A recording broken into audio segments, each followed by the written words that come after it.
그날 밤 며느리가 전화하는 소리를 듣고 제 심장이 멎는 줄 알았습니다.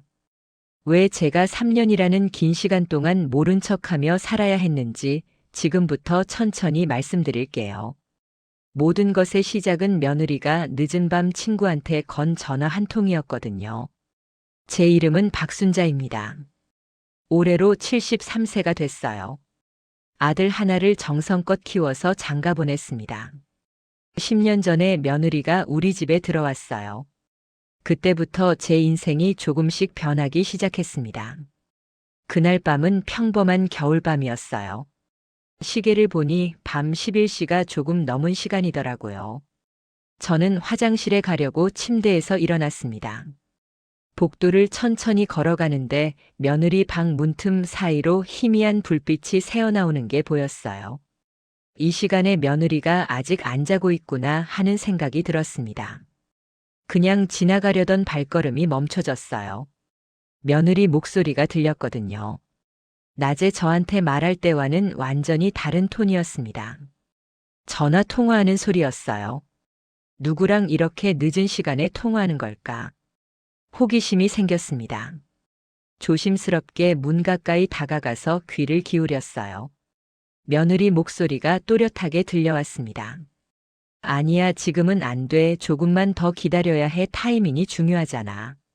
심장이 조금씩 빠르게 뛰기 시작했어요. 더 귀를 기울였습니다. 시어머니 재산만 받으면 바로 나갈 거야.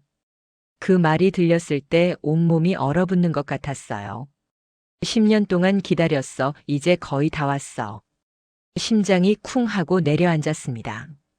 손이 떨리기 시작했어요. 다리에 힘이 풀려서 벽을 짚어야 했습니다. 며느리가 계속 말했어요. 10년 모셨으면 충분하지 뭐. 이제 손자도 있고 모든 준비가 다 됐어. 할머니는 요양원 보내면 돼. 월 80만 원짜리 알아봤거든. 연금으로 충분히 감당할 수 있는 금액이야. 숨이 막혔습니다. 요양원이요, 저를요. 집은 이미 내 명의로 다 바꿨어. 통장도 거의 정리 끝났고. 이제 조금만 더 참으면 끝이야. 며느리가 낮게 웃는 소리가 들렸어요. 그 웃음소리가 소름 끼치게 차갑게 느껴졌습니다. 늙은이 하나 모시는 게 뭐가 그리 어렵겠어. 딸처럼 잘해주면 다 믿어. 손자 핑계만 대면 뭐든 다 해줘. 정말 쉬워. 바보같이 다 믿더라고. 눈물이 주르륵 흘러내렸어요. 가슴이 찢어지는 것 같았습니다. 숨 쉬는 것조차 고통스러웠어요. 조용히 제 방으로 돌아왔습니다. 침대 가장자리에 앉았어요. 온몸이 떨렸습니다. 한참 동안 울었어요. 소리를 내면 들릴까봐 베개에 얼굴을 파묻고 조용히 울었습니다. 10년이라는 세월이 한순간에 거짓으로 바뀌는 기분이었어요. 배신감이 온몸을 휘감았습니다. 10년 전으로 시간을 되돌려 보겠습니다. 당시 아들은 38세였어요. 주변에서는 늦은 결혼이라고들 했습니다. 하지만 저는 그저 아들이 행복하면 됐어요. 며느리를 처음 만난 날은 따뜻한 봄날이었습니다. 35세의 김지영이라는 여자였어요. 키가 크고 날씬했습니다. 얼굴도 단정하게 예뻤어요. 하지만 처음부터 제 마음 한편에는 작은 의심 같은 게 자리 잡았습니다. 너무 완벽했거든요. 모든 게요. 첫 만남에서부터 며느리는 지나치게 공손했어요. 어머님 뵙게 되어 정말 영광입니다. 앞으로 잘 모시겠습니다. 부족한 며느리지만 최선을 다하겠습니다. 그렇게 말하는 그 태도가 처음 만난 사람한테 하기엔 너무 완벽한 것 같았습니다. 비싼 한우 세트를 선물로 들고 왔어요. 어머님 건강 챙기시라고 준비했습니다. 좋은 고기 드셔야 건강하시죠. 며느리의 얼굴에는 완벽한 미소가 걸려 있었어요. 아들이 옆에서 행복한 표정으로 웃고 있었습니다. 그 모습을 보니 저도 덩달아 기분이 좋아졌어요. 하지만 마음 한구석에 작은 의심은 지워지지 않았습니다. 결혼식은 작고 소박하게 치러졌어요. 양가 가족들과 가까운 지인들만 모인 조촐한 자리였습니다. 그런데 며느리 친정 쪽 하객이 이상하게 적었어요. 부모님과 언니 한 명이 전부였습니다. 친척분들은 안 오셨냐고 조심스럽게 물었어요. 며느리는 다들 지방에 계셔서 오시기 어려우셨대요. 죄송해요. 라고 대답했습니다. 그렇구나 했어요. 결혼 후에 며느리가 제가 혼자 살던 집으로 들어왔습니다.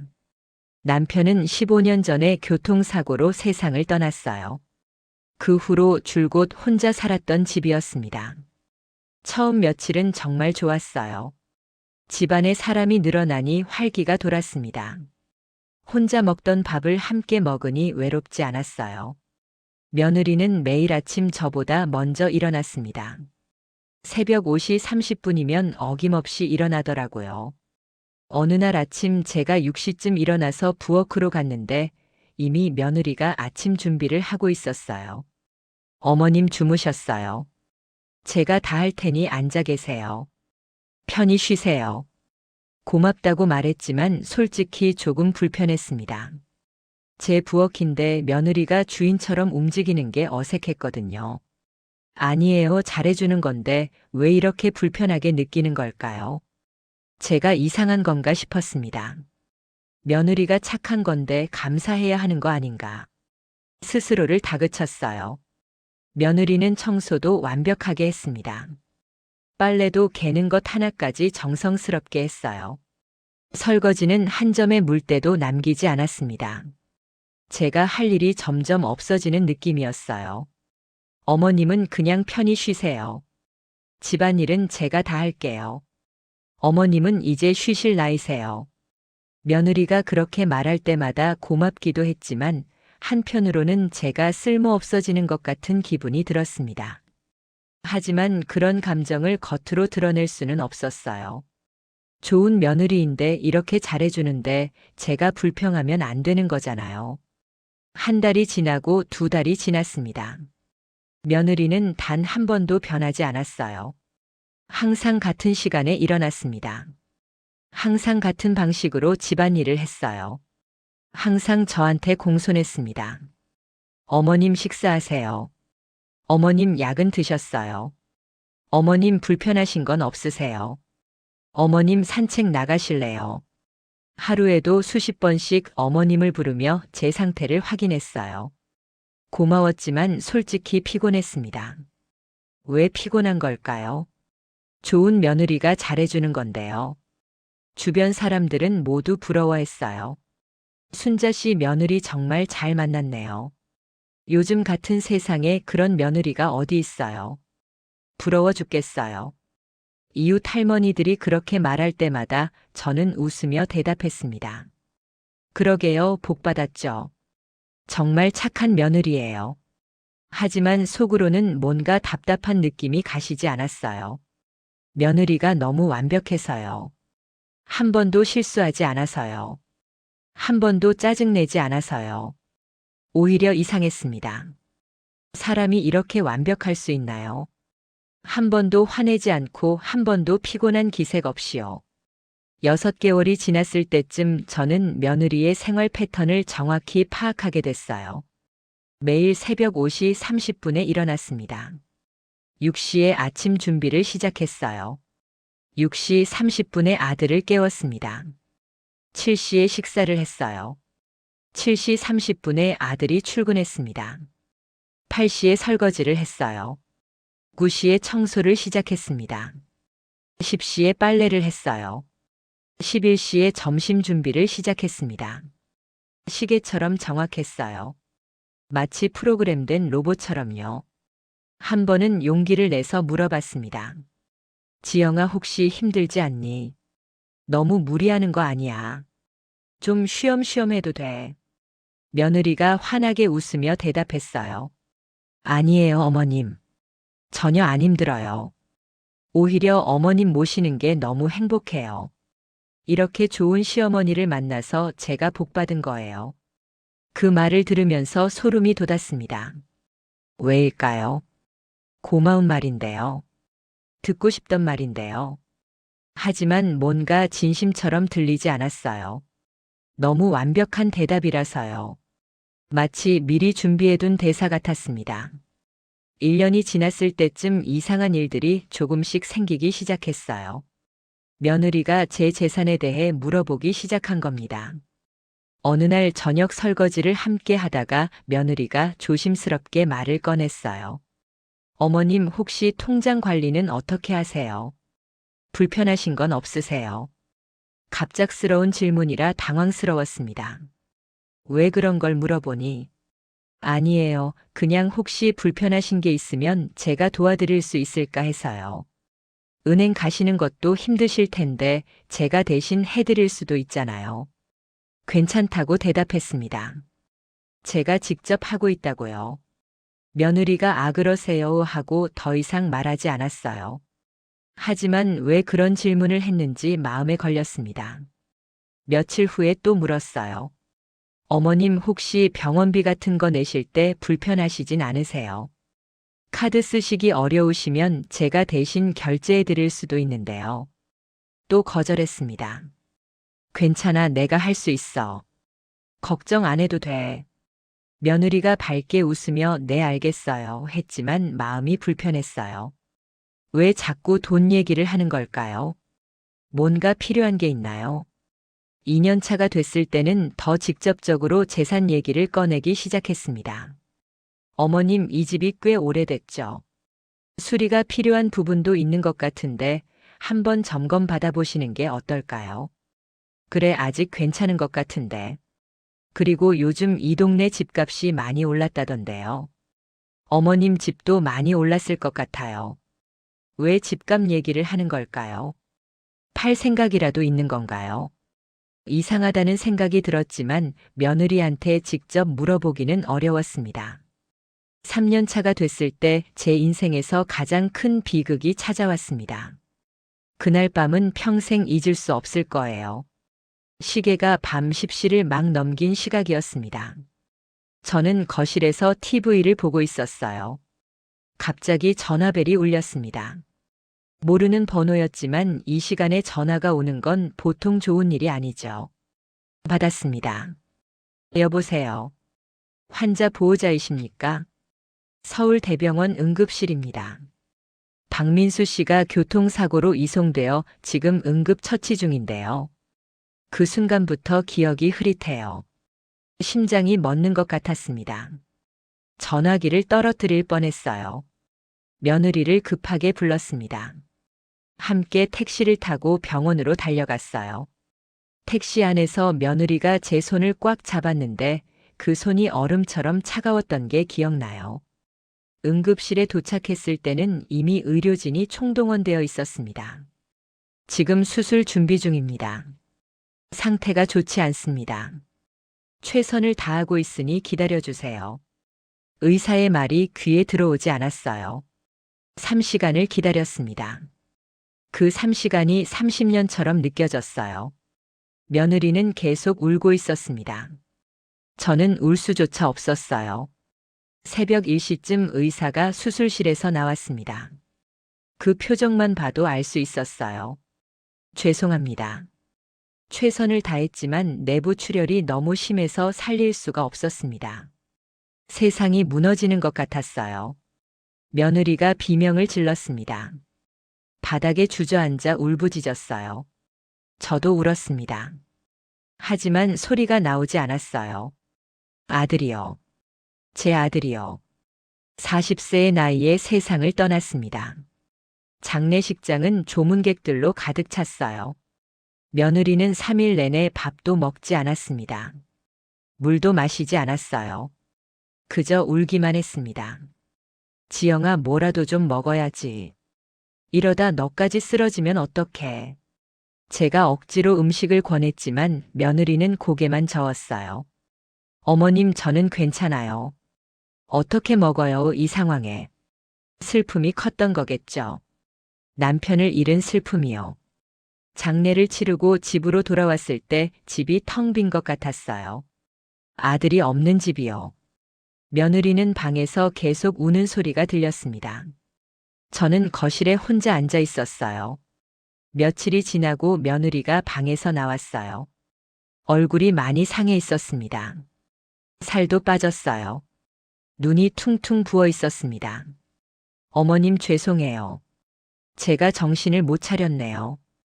이제 제가 정신 차리고 어머님 잘 모실게요. 그렇게 말하는 며느리가 안쓰러웠어요. 괜찮아, 우리 힘내자. 둘이서라도 잘 살아보자. 며느리가 고개를 끄덕이며 다시 울었습니다. 그날부터 며느리가 다시 집안일을 시작했어요. 예전처럼 새벽 5시 30분에 일어났습니다. 아침을 준비했어요. 청소를 했습니다. 빨래를 했어요. 하지만 뭔가 달랐습니다. 더 열심히 했어요. 더 완벽하게 했습니다. 어머님, 제가 잘 모실게요.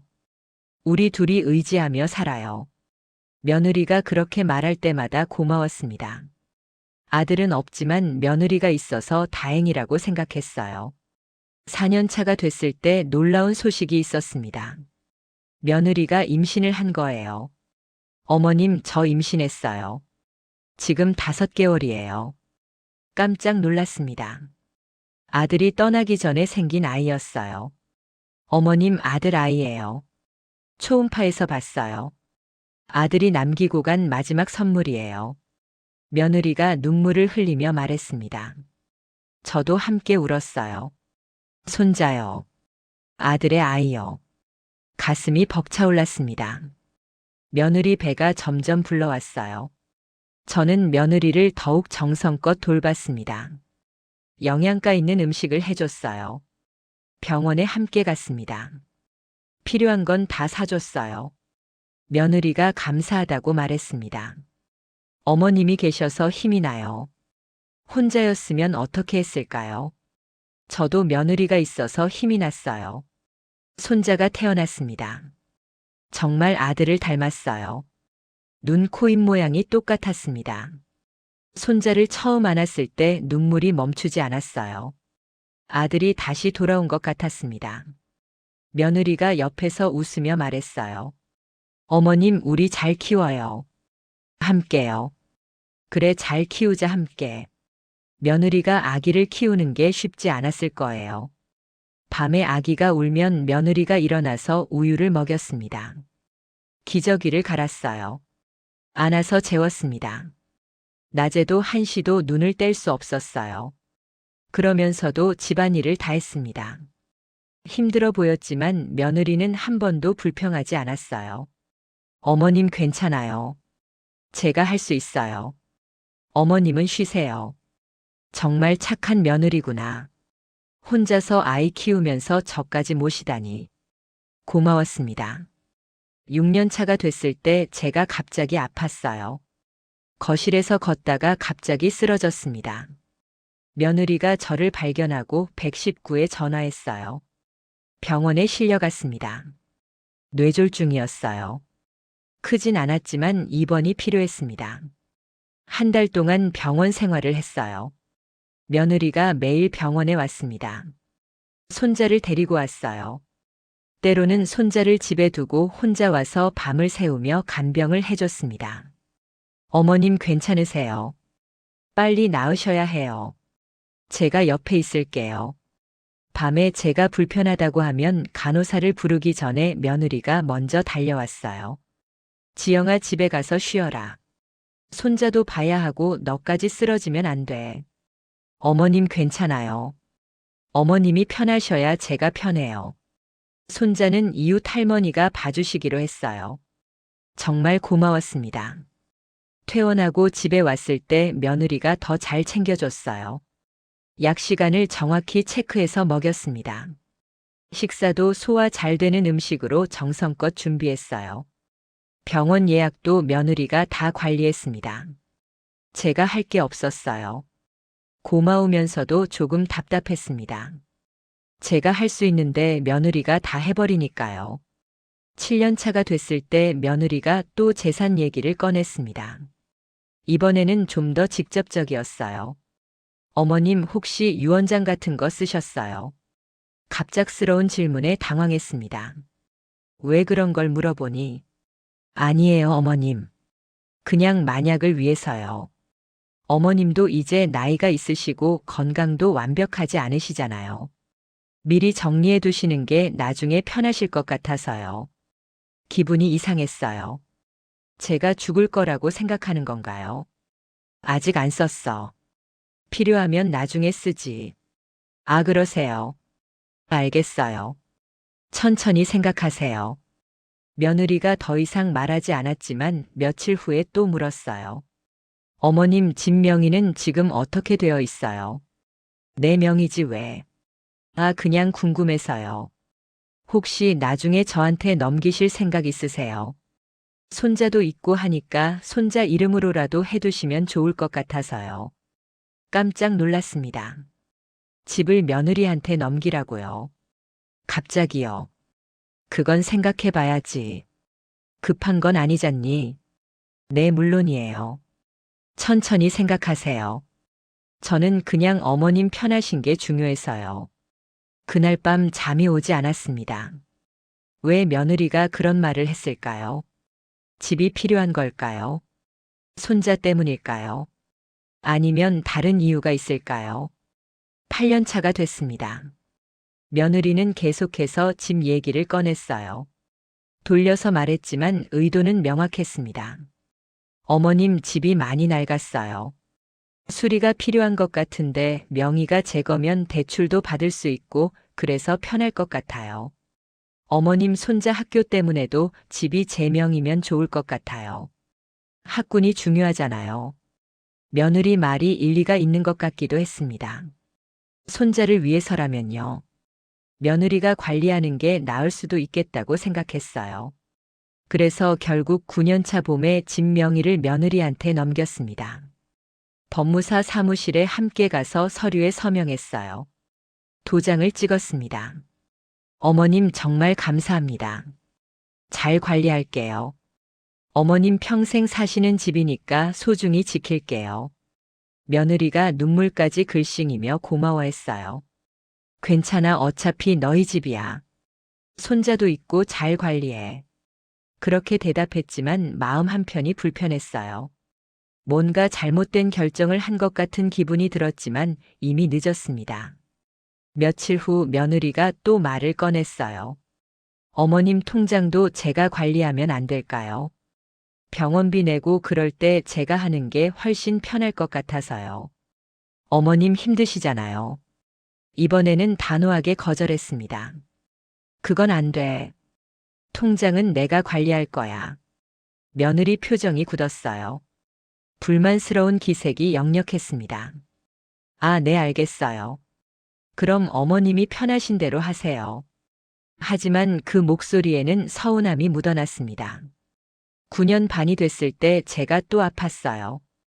이번에는 심장이었습니다. 가슴이 답답했어요. 숨을 쉬기 어려웠습니다. 며느리가 급히 병원에 데려갔어요. 협심증 진단을 받았습니다. 2주 동안 입원했습니다. 며느리가 또 매일 왔어요. 간병을 해줬습니다. 필요한 것들을 챙겨줬어요. 그런데 이상한 일이 있었습니다. 병원비를 며느리가 냈어요. 어머님 제가 낼게요. 어머님 돈 아끼셔야죠. 미안했습니다.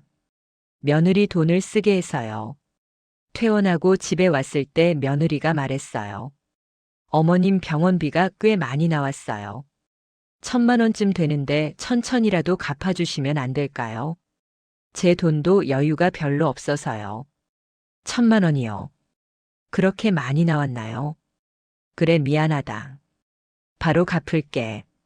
통장에서 1,000만 원을 빼서 며느리한테 줬습니다. 며느리가 받으며 고맙다고 말했어요. 그런데 나중에 생각해보니 이상했습니다. 2주 입원비가 1,000만 원이나 나올 리 없거든요. 확인하고 싶었지만 며느리한테 물어보기가 어려웠어요. 의심하는 것 같아서요. 10년 차가 됐습니다. 그해 겨울이었어요.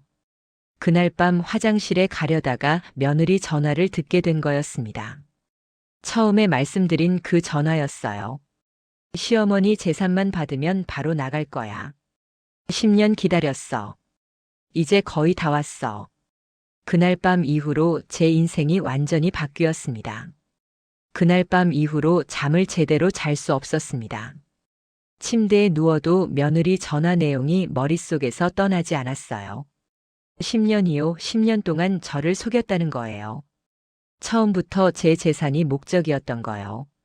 다음 날 아침 며느리가 평소처럼 웃으며 인사했습니다. 어머님 주무셨어요. 아침 드세요. 저도 웃으며 대답했어요. 그래, 고맙다. 하지만 속으로는 떨리고 있었습니다. 연기를 하고 있는 거였어요. 며느리처럼요. 며느리도 10년 동안 연기했잖아요. 저도 할 수 있었습니다. 며칠이 지났습니다. 며느리를 관찰하기 시작했어요. 조심스럽게요. 며느리가 전화할 때 귀를 기울였습니다. 누구랑 통화하는지 궁금했어요. 또 들렸습니다. 같은 사람이었어요. 조금만 더 기다려. 통장까지 넘기면 완벽해. 통장이요. 제 통장이요. 며느리가 제 통장을 노리고 있었습니다. 그리고 또 들렸어요. 요양원 알아봤어. 월 80만 원짜리. 그 정도면 연금으로 충분해. 제 연금으로 요양원비를 내고 나머지 재산은 며느리가 가지겠다는 거였습니다. 계획이 구체적이었어요. 치밀했습니다. 10년 동안 준비한 거였어요. 화가 났습니다. 동시에 무서웠어요. 며느리가 이렇게까지 할 줄 몰랐습니다. 어떻게 해야 할까요? 따져 물어야 할까요? 아니면 경찰에 신고해야 할까요? 하지만 증거가 없었어요. 전화 내용을 녹음한 것도 아니었습니다. 그냥 제가 들은 것뿐이었어요. 고민했습니다. 밤새도록요. 그리고 결심했어요. 저도 준비하자고요. 증거를 모으자고요. 며느리가 10년 준비했다면 저도 준비할 수 있었습니다. 다음 날 며느리 몰래 집을 나갔어요. 전자제품 가게에 갔습니다. 녹음기를 샀어요. 작은 거였습니다. 주머니에 들어가는 크기요. 점원이 사용법을 알려줬어요. 버튼 하나만 누르면 녹음이 시작된다고요. 간단했습니다. 쉬웠어요. 집에 돌아와서 며느리가 전화할 때마다 녹음하기 시작했습니다. 조심스럽게요. 며느리가 눈치채지 못하게요. 일주일 동안 녹음했어요. 여러 통화 내용이 녹음됐습니다. 전부 똑같은 내용이었어요. 시어머니 재산 얘기요. 요양원 얘기요. 집 처분 얘기요. 증거가 모였습니다. 하지만 이것만으론 부족했어요. 더 필요했습니다. 은행에 갔어요. 통장 거래 내역을 뽑았습니다. 10년치를요.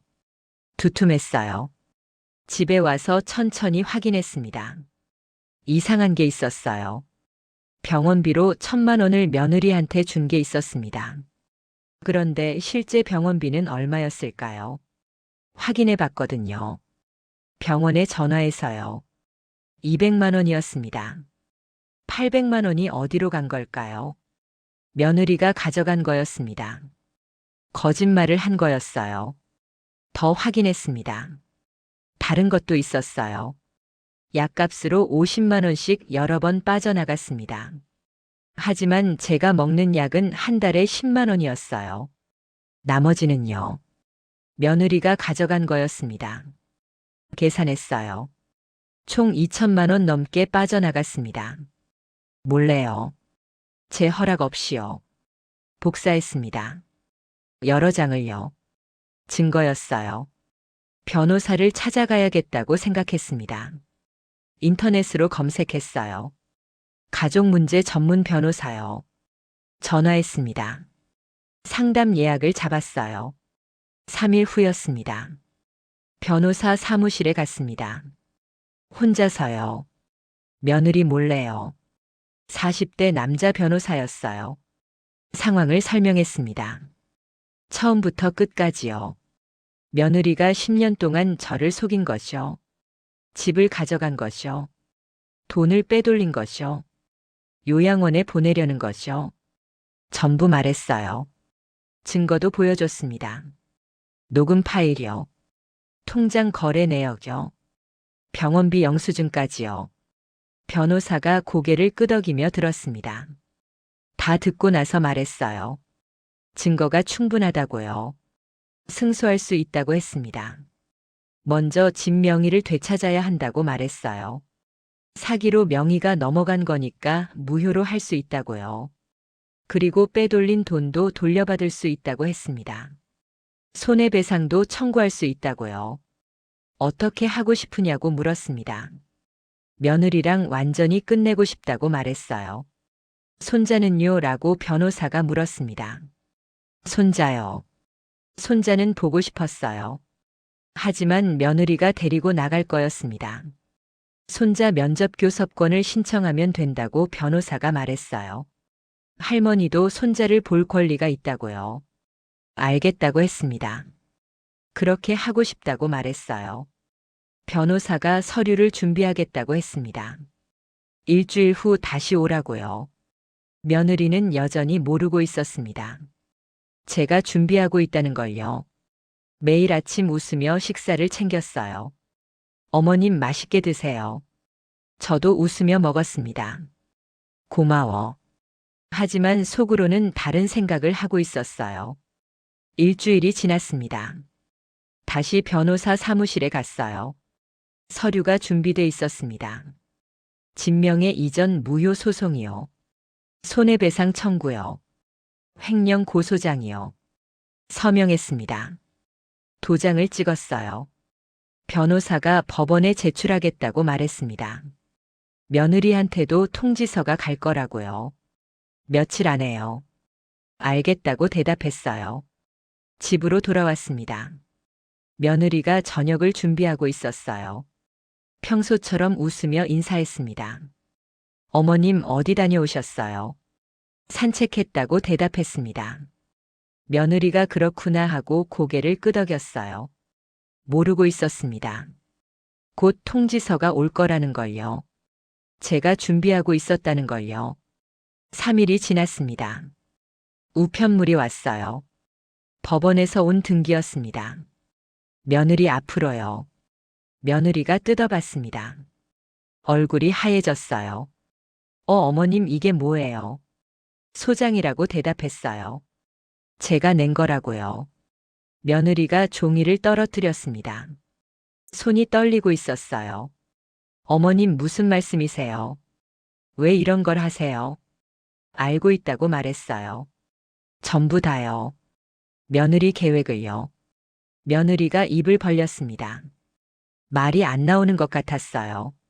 3년 전부터 알고 있었다고 말했습니다. 전화 들었다고요.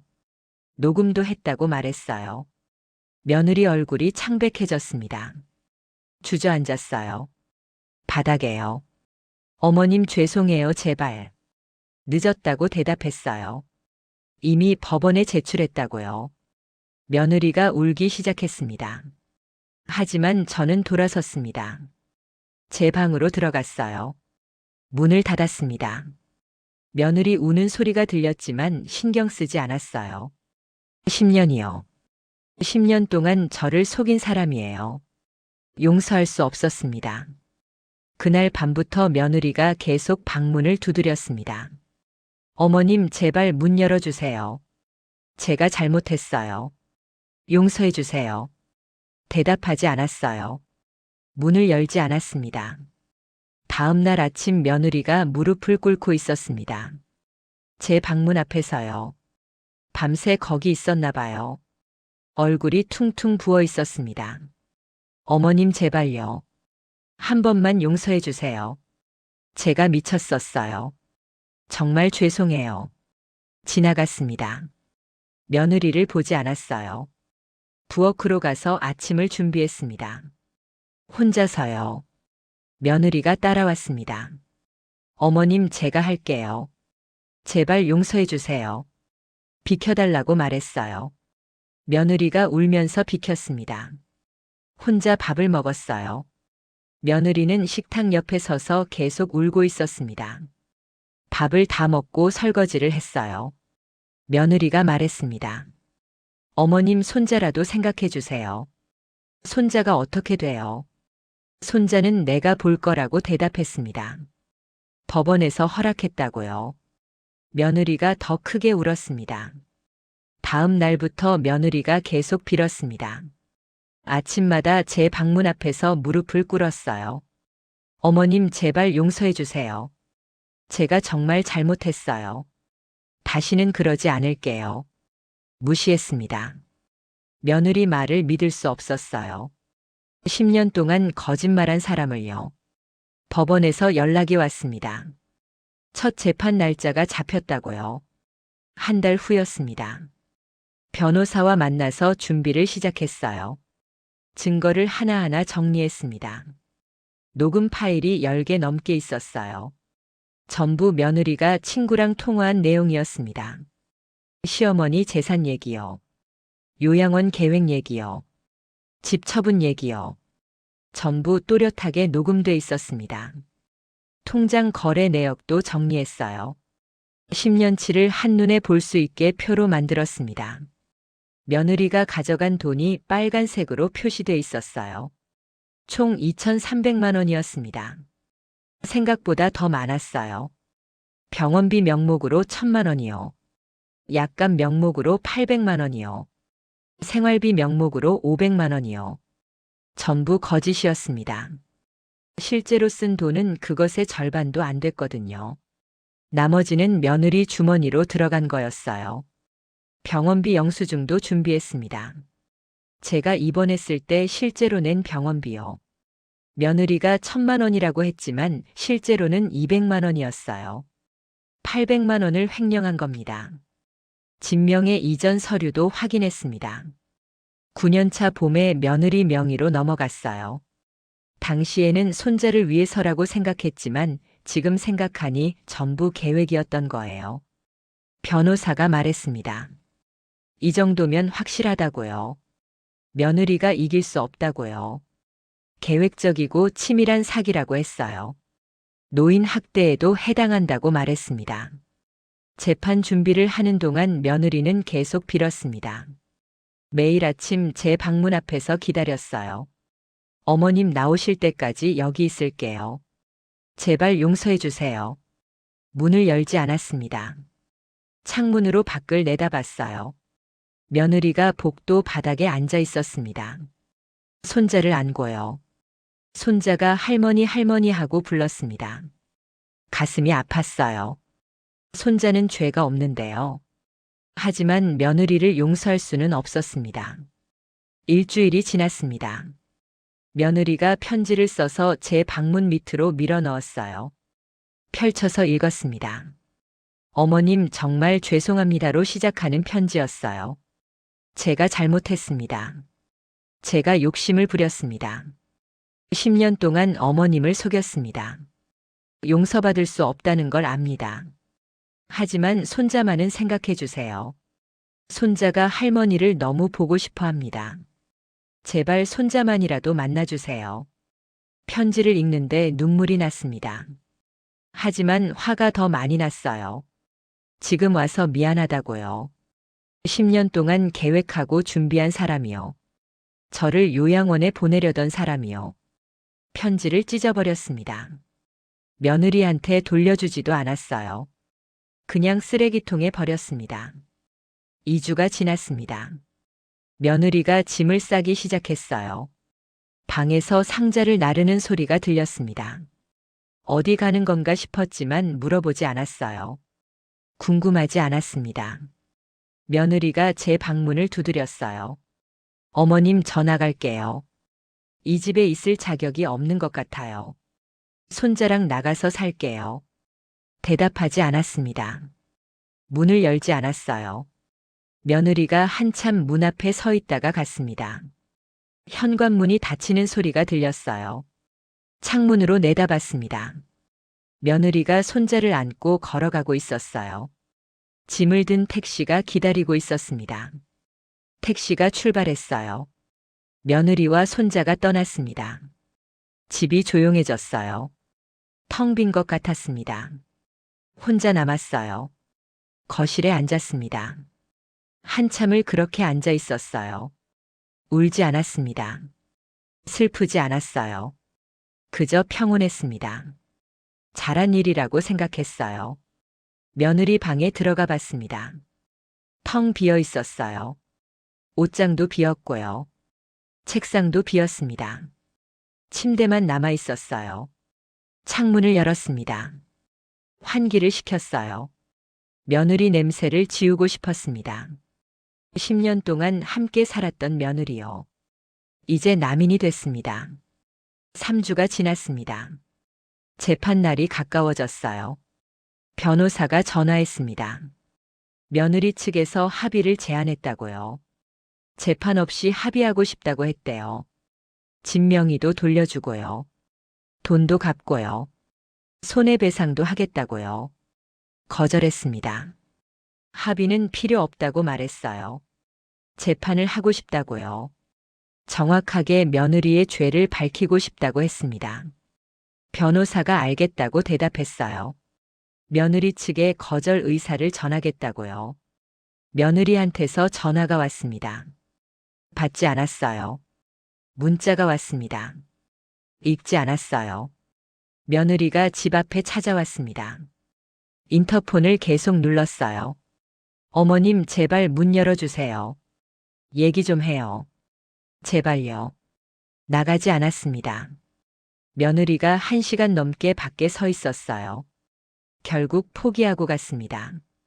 재판 전날 밤이었습니다. 잠이 오지 않았어요. 내일이면 법정에 서게 됩니다. 며느리와 마주 앉게 돼요. 긴장됐습니다. 하지만 두렵지는 않았어요. 제가 옳은 일을 하고 있다는 걸 알았으니까요. 증거도 충분했고요. 변호사도 자신 있다고 했으니까요. 새벽까지 뒤척이다가 잠이 들었습니다. 아침에 일어나서 옷을 골랐어요. 단정한 옷을 입었습니다. 검은색 바지에 흰색 블라우스요. 거울을 봤습니다. 73세 할머니가 보였어요. 주름이 많았습니다. 하지만 눈빛은 또렷했어요. 포기하지 않은 사람의 눈빛이었습니다. 법원으로 향했습니다. 변호사가 입구에서 기다리고 있었어요. 준비됐냐고 물었습니다. 네라고 대답했어요. 법정으로 들어갔습니다. 며느리가 반대편에 앉아 있었어요. 변호사를 대동했더라고요. 며느리와 눈이 마주쳤습니다. 며느리가 고개를 숙였어요. 저를 보지 못하는 것 같았습니다. 재판이 시작됐어요. 판사가 들어왔습니다. 모두 일어났어요. 판사가 앉으라는 손짓을 했습니다. 소장을 확인했어요. 며느리 측 변호사가 먼저 말했습니다. 진명의 이전은 원고 할머니가 자발적으로 한 거라고요. 사기가 아니라고 말했습니다. 손자를 위해 자발적으로 하신 거라고요. 제 변호사가 반박했어요. 며느리가 10년 동안 계획적으로 접근했다고요. 증거가 있다고 말했습니다. 녹음 파일을 제출했어요. 법정에서 재생됐습니다. 며느리 목소리가 법정에 울려 퍼졌어요. 시어머니 재산만 받으면 바로 나갈 거야. 10년 기다렸어. 이제 거의 다 왔어. 법정이 조용해졌습니다. 며느리가 고개를 더 깊이 숙였어요. 어깨가 떨리고 있었습니다. 울고 있는 것 같았어요. 판사가 며느리를 봤습니다. 이게 사실이냐고 물었어요. 며느리가 대답하지 못했습니다.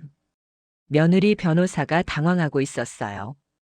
제 변호사가 계속 증거를 제출했습니다. 통장 거래 내역이요. 10년치 거래 내역이 표로 정리돼 있었어요. 며느리가 가져간 돈이 빨간색으로 표시돼 있었습니다. 총 2,300만 원이요. 병원비 영수증도 제출했어요. 며느리가 1,000만 원을 받았지만 실제 병원비는 200만 원이었다는 증거요. 800만 원을 횡령한 겁니다. 약값도 마찬가지였어요. 며느리가 받아간 돈과 실제로 쓴 돈이 달랐습니다. 차액을 며느리가 가져간 거였어요. 판사가 심각한 표정을 지었어요. 며느리 변호사가 할 말이 없어 보였습니다. 계획적이고 치밀한 범죄라고 판사가 말했어요. 노인을 상대로 한 사기라고요. 더욱 악질적이라고 했습니다. 며느리가 울고 있었어요. 소리내서 울었습니다. 하지만 저는 아무 감정이 없었어요.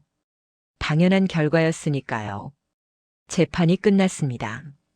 판결은 2주 후에 나온다고 했어요. 법정을 나왔습니다. 며느리가 뒤따라 나오더니 저를 불렀어요. 어머님, 돌아보지 않았습니다. 변호사와 함께 법원을 나왔어요. 며느리가 계속 뒤에서 불렀지만 무시했습니다. 집으로 돌아왔어요. 피곤했습니다. 소파에 앉았어요. 한참을 그렇게 앉아 있었습니다. 재판이 끝났다는 게 실감이 안 났어요. 이제 판결만 남았습니다. 2주만 기다리면 돼요. 그럼 모든 게 끝나는 겁니다. 2주를 기다리는 게 길게 느껴졌습니다. 매일 아침 일어나면 오늘이 며칠인지 확인했어요. 판결일이 다가오고 있었습니다. 혼자 사는 집은 조용했어요. 며느리가 없으니 아무 소리도 나지 않았습니다. 처음에는 좋았어요. 평화로웠습니다. 하지만 며칠 지나니 외로웠어요. 10년 동안 함께 살던 사람이 사라진 거니까요. 비록 그 사람이 저를 속였지만요. 손자도 보고 싶었습니다. 손자는 죄가 없는데요. 할머니를 보고 싶어 할 텐데요. 하지만 참았습니다. 판결이 나오면 손자를 볼 수 있을 거예요. 법원에서 면접 교섭권을 주기로 했으니까요. 한 달에 2번 손자를 만날 수 있습니다. 그것만으로도 충분했어요. 일주일이 지났습니다. 며느리한테서 편지가 또 왔어요. 등기로 보낸 거였습니다. 뜯어서 읽었습니다. 어머님께 정말 죄송합니다. 제가 너무 큰 잘못을 저질렀습니다. 10년 동안 어머님을 이용했습니다. 재산만 노렸습니다. 진심으로 모신 적이 없었습니다. 전부 연기였습니다. 용서해달라고 말할 자격도 없습니다. 하지만 한 가지만 말씀드리고 싶습니다. 손자는 정말 어머님을 사랑합니다. 매일 할머니 보고 싶다고 울어요. 제발 손자만이라도 만나주세요. 손자한테는 할머니가 필요합니다. 제가 아무리 나쁜 사람이어도 손자만큼은 봐주세요. 김지영 올림. 편지를 다 읽고 접었습니다. 손자요. 손자는 정말 보고 싶었어요. 하지만 며느리의 말을 믿을 수 없었습니다. 또 속이려는 건 아닐까요? 손자를 핑계로 제 마음을 돌리려는 건 아닐까요? 편지를 서랍에 넣었습니다. 답장은 하지 않았어요. 이웃 할머니들이 찾아왔습니다. 순자 씨 며느리 어떻게 됐어요? 요즘 안 보이던데요. 며느리랑 헤어졌다고 말했어요. 왜요? 그렇게 착한 며느리였는데. 착한 척 했을 뿐이라고 대답했습니다. 10년 동안 저를 속였다고요. 재산을 노렸다고 말했어요. 할머니들이 깜짝 놀랐습니다. 세상에 그런 일이 있어요. 믿을 수가 없네요. 그러게요. 저도 믿을 수 없었어요. 하지만 사실이에요. 재판까지 했어요. 곧 판결이 나와요. 할머니들이 잘했다고 말했어요. 당하고만 있으면 안 된다고요. 법으로 대응하는 게 맞다고 했습니다. 고맙다고 대답했어요. 할머니들이 돌아가고 혼자 남았습니다. 사람들한테 얘기하니까 조금 후련했어요. 혼자만 알고 있을 때는 답답했는데요. 이제는 주변 사람들도 아니까요. 며느리가 나쁜 사람이라는 걸요. 판결일 전날 밤이었습니다. 전화가 왔어요. 며느리였습니다. 받지 않으려다가 받았어요. 여보세요. 어머님 저예요. 며느리 목소리가 떨리고 있었어요. 무슨 일이냐고 물었습니다. 어머님 내일 판결 나오잖아요. 그 전에 한 번만 만나주실 수 없을까요? 제발 부탁드려요. 만날 필요 없다고 대답했어요. 내일 법정에서 보면 된다고 말했습니다. 어머님 제발요.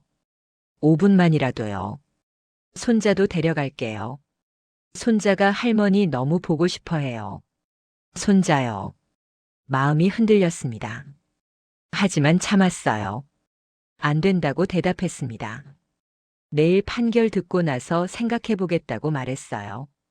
전화를 끊었습니다. 며느리가 다시 전화했지만 받지 않았어요. 그날 밤도 잠을 잘 수 없었습니다. 내일이면 판결이 나와요.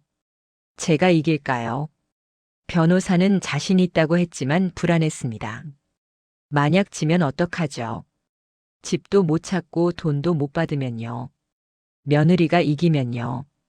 아니에요. 그럴 리 없어요. 증거가 충분하니까요. 제가 이길 거예요. 판결날 아침이 밝았습니다. 일찍 일어났어요. 씻고 옷을 입었습니다. 어제와 같은 옷이었어요. 검은색 바지에 흰색 블라우스요. 거울을 봤습니다. 긴장된 얼굴이 보였어요. 하지만 눈빛은 단호했습니다. 포기하지 않을 거예요. 끝까지 싸울 겁니다. 법원으로 향했습니다. 변호사가 입구에서 기다리고 있었어요. 오늘 좋은 결과 있을 거예요. 걱정 마세요. 변호사가 그렇게 말했습니다. 고맙다고 대답했어요. 법정으로 들어갔습니다. 며느리가 이미 앉아 있었어요. 손자도 함께 있었습니다. 손자가 저를 봤어요. 할머니하고 불렀습니다. 달려오려고 했어요. 며느리가 붙잡았습니다. 조금만 기다려라고 말하는 며느리 목소리가 들렸어요. 가슴이 아팠습니다. 손자가 보고 싶었어요. 하지만 참았습니다. 조금만 기다리면 돼요. 판결이 나오면 손자를 만날 수 있을 거예요. 판사가 들어왔습니다. 모두 일어났어요. 판사가 앉으라는 손짓을 했습니다. 판결문을 읽기 시작했어요. 피고 김지영은 원고 박순자를 상대로 10년간 계획적으로 사기 행각을 벌였다. 진명의 이전은 피고의 기망 행위에 의한 것으로 무효로 한다. 집은 다시 원고 명의가 된다. 심장이 두근거렸습니다. 이기고 있었어요. 피고가 횡령한 금액 2,300만 원은 전액 반환하라. 거기에 손해배상금 500만 원을 더 지급하라. 총 2,800만 원이다. 며느리가 고개를 떨구고 있었어요. 그리고 손자 면접 교섭권은 원고에게 준다. 한 달에 2회 손자를 만날 수 있다. 손자요. 손자를 만날 수 있어요. 판사가 계속 말했어요. 피고의 행위는 매우 계획적이고 악의적이었다. 노인을 상대로 한 사기는 더욱 엄중히 다뤄야 한다. 노인 학대에 해당하는 행위다. 형사 처벌도 가능하나 원고가 원하지 않으므로 민사로 마무리한다. 며느리가 울기 시작했습니다. 소리내서 울었어요. 손자가 엄마 왜 우냐고 물었습니다. 며느리가 손자를 안았어요. 판결이 끝났습니다. 이겼어요. 제가 이겼습니다. 법정을 나왔습니다. 변호사가 축하한다고 말했어요. 고생하셨다고요. 이제 집도 되찾고 돈도 받을 거라고 했습니다. 고맙다고 말했어요. 정말 고맙다고요. 변호사가 없었으면 못했을 거라고 말했습니다. 며느리가 밖으로 나왔어요. 손자를 안고 있었습니다. 저를 봤어요. 다가왔습니다. 어머님. 멈춰 섰습니다. 뭐냐고 물었어요. 정말 죄송합니다. 제가 너무 큰 잘못을 저질렀습니다. 용서해 주세요. 늦었다고 대답했어요. 이미 판결이 났다고요. 돈은 언제 갚을 거냐고 물었습니다. 며느리가 한 달 안에 갚겠다고 말했어요. 알겠다고 대답했습니다. 손자가 저를 봤어요. 할머니하고 불렀습니다. 손을 뻗었어요. 다가갔습니다. 손자를 안았어요. 너무 보고 싶었어요. 손자가 할머니 어디 갔었어 하고 물었습니다. 할머니 여기 있어 라고 대답했어요. 이제 자주 보자라고 말했습니다. 손자가 좋아하고 웃었어요. 며느리한테 손자를 돌려줬습니다. 한 달에 2번 데려오라고 말했어요. 며느리가 네 알겠습니다 라고 대답했어요. 돌아섰습니다. 뒤돌아보지 않았어요. 집으로 돌아왔습니다. 혼자요. 하지만 외롭지 않았어요. 이겼으니까요. 제가 옳았다는 게 증명됐으니까요. 소파에 앉았습니다. 한참을 그렇게 앉아 있었어요. 울지 않았습니다. 슬프지 않았어요. 그저 평온했습니다. 싸움이 끝났으니까요. 일주일이 지났습니다. 며느리한테서 연락이 왔어요. 돈을 갚겠다고요. 은행 계좌번호를 알려줬습니다. 다음 날 2,800만 원이 입금됐어요. 전액이었습니다. 며느리가 문자를 보냈어요. 입금했습니다. 확인 부탁드립니다. 정말 죄송합니다. 읽었지만 답장하지 않았어요. 집 명의도 다시 제 이름으로 돌아왔습니다. 법무사 사무실에 가서 서류를 받았어요. 제 집이었습니다. 다시요. 며느리가 가져갔던 제 집이 돌아왔어요. 기분이 좋았습니다. 한 달이 지났습니다.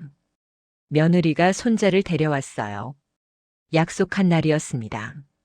한 달에 2번 중 첫 번째 날이요. 문을 열었습니다. 손자가 할머니하고 소리쳤어요. 안았습니다. 보고 싶었어 라고 말했어요.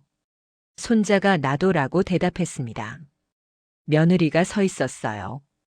2시간 후에 데리러 올게요. 며느리가 그렇게 말하고 갔습니다. 손자와 단둘이 남았어요. 손자가 집안을 둘러봤습니다. 할머니 집 그대로네 하고 말했어요. 그래, 그대로야 라고 대답했습니다. 손자랑 놀았어요. 그림을 그렸습니다. 블록을 쌓았어요. 책을 읽어줬습니다. 손자가 좋아했어요. 할머니랑 있는 게 좋다고 말했습니다. 밥도 해줬어요. 손자가 좋아하는 김치볶음밥이요. 맛있게 먹었습니다.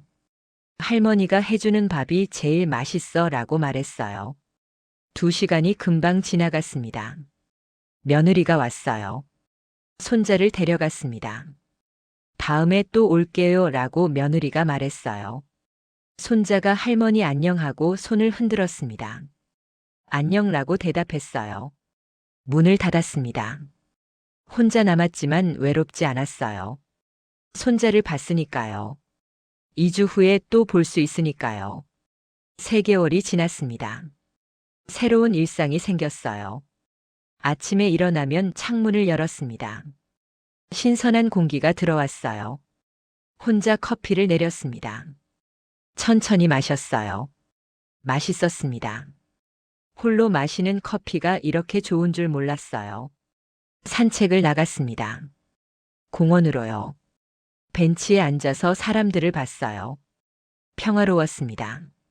아무도 저를 속이지 않았어요. 아무도 제 재산을 노리지 않았습니다. 그저 제가 있을 뿐이었어요. 이웃 할머니들을 만났습니다. 순자 씨 요즘 어때요? 괜찮냐고 물었어요. 좋다고 대답했습니다. 편하다고요. 며느리 없이 사는 게 어때요?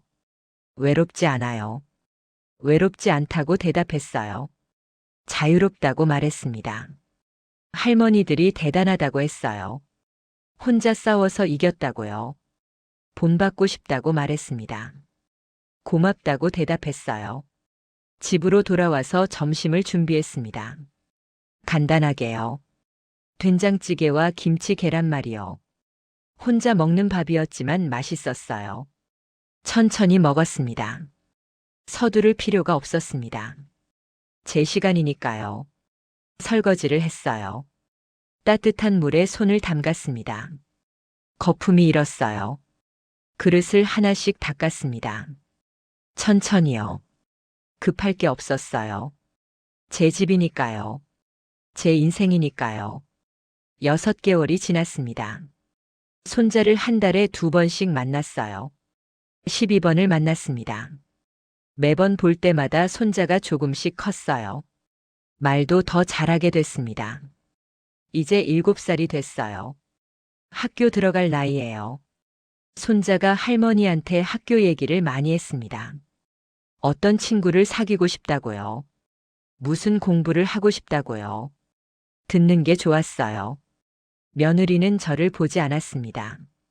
손자를 데려올 때도 현관에서만 기다렸어요. 안으로 들어오지 않았어요.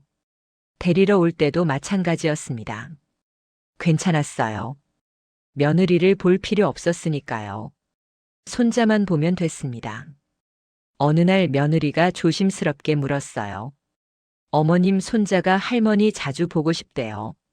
한 달에 2번 말고 더 자주 만나면 안 될까요? 생각해 보겠다고 대답했습니다. 며느리가 알겠습니다 라고 말하고 갔어요. 며칠을 고민했습니다. 손자는 정말 보고 싶었어요. 하지만 며느리를 자주 보는 건 싫었습니다. 결국 결정했어요. 일주일에 1번 보기로요. 며느리한테 문자를 보냈습니다.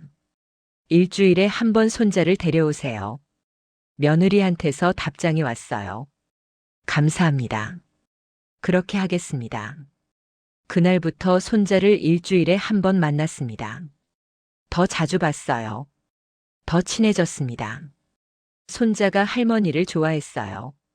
할머니 집에 오는 걸 제일 좋아한다고 말했습니다. 1년이 지났습니다. 74세가 됐어요. 며느리와 헤어진 지 1년이 지난 거였습니다. 손자는 초등학교에 들어갔어요. 매주 할머니한테 와서 학교 얘기를 해줬습니다. 친구 얘기도요. 선생님 얘기도요. 듣는 게 행복했어요. 며느리는 재혼했다고 들었습니다. 이웃 할머니가 말해줬어요.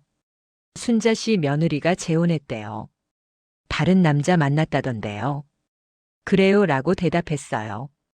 며느리 인생이니까요. 상관없었습니다. 손자만 잘 키우면 됐어요. 저는 혼자 잘 살고 있었습니다. 외롭지 않았어요. 매일 산책을 나갔고요. 이웃 할머니들을 만났고요. 손자를 만났고요. 책을 읽었습니다. TV를 봤어요. 맛있는 걸 해 먹었습니다. 평화로웠어요. 누구도 저를 속이지 않았습니다. 누구도 제 재산을 노리지 않았어요. 제 집에서요. 제 시간대로요. 제 방식으로요. 살아갔습니다. 가끔 생각해요. 만약 그날 밤 며느리 전화를 듣지 않았다면 어땠을까요? 계속 속았을까요? 요양원에 갔을까요? 집을 빼앗겼을까요? 아마 그랬을 거예요. 하지만 들었습니다. 그리고 준비했어요. 3년 동안요. 참고 기다렸습니다. 그리고 모든 걸 뒤집었어요. 잘한 일이었습니다. 후회 없어요. 10년 동안 며느리를 믿었던 제가 바보였을까요? 아니에요. 사람을 믿는 건 나쁜 게 아니에요. 다만 확인하지 않은 게 잘못이었죠. 이상하다는 느낌이 들 때요. 그때 확인했어야 했어요. 더 일찍이요. 하지만 늦지 않았습니다. 결국 이겼으니까요. 여러분도 조심하세요. 가족이라고 다 믿으면 안 됩니다. 이상하면 확인하세요. 증거를 모으세요. 법은 준비된 사람 편이에요. 그리고 포기하지 마세요. 나이가 많아도요. 힘이 없어 보여도요. 할 수 있습니다. 지금 이 순간도 어딘가에서 누군가 속고 있을지 몰라요. 착한 척하는 며느리한테요. 효자인 척하는 아들한테요. 걱정하는 척하는 가족한테요. 하지만 기억하세요. 가장 중요한 건 본인을 지키는 거예요. 아무리 가족이라도요. 이상하면 확인하세요. 그리고 준비하세요. 3년 준비해서 모든 걸 뒤집으세요. 할 수 있습니다. 포기하지 마세요. 법은 정의로운 사람 편이에요. 준비하는 사람 편이에요. 당하고만 있지 마세요. 싸우세요. 이기세요. 그리고 자유를 되찾으세요. 저처럼요. 다음 이야기는 완벽한 사위의 무서운 비밀로 찾아올게요. 여기는 마음극장입니다.